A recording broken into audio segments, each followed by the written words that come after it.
Once Upon a Witch's Death episode 7 is now out, and again, this little anime continues to showcase that it is absolutely phenomenal. It is such a good anime. You guys need to watch it if you're not watching it. So let's get into episode 7.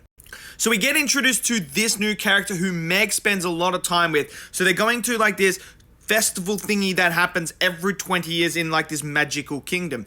And this is where Meg meets this character. And at first, we don't know who this character is or anything like that. So Meg starts hanging out with her. You know, she goes and she's watching things and hanging out and stuff like that.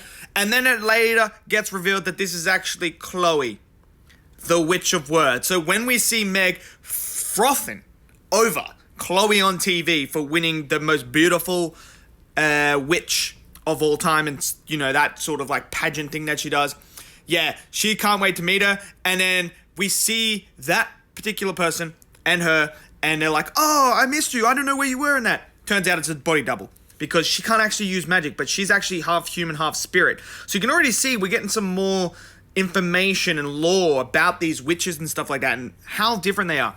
The fact that she's half spirit and half human is very interesting. She can't use magic at all, but she's there to like basically talk between the worlds, which I think is such a fascinating thing to see.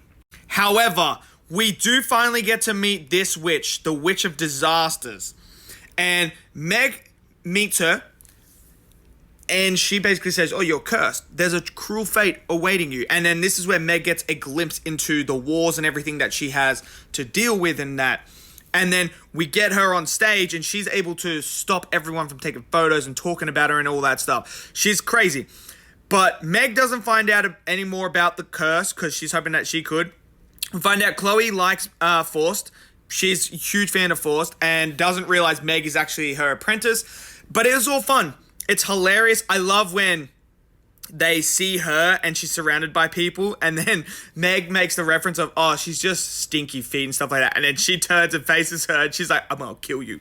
And then Meg's like, oh, we should probably leave. I love it. But the comedy is there. The animation's beautiful. The colors are absolutely brilliant. The world building in this episode is phenomenal. And the characters themselves, we are learning so much.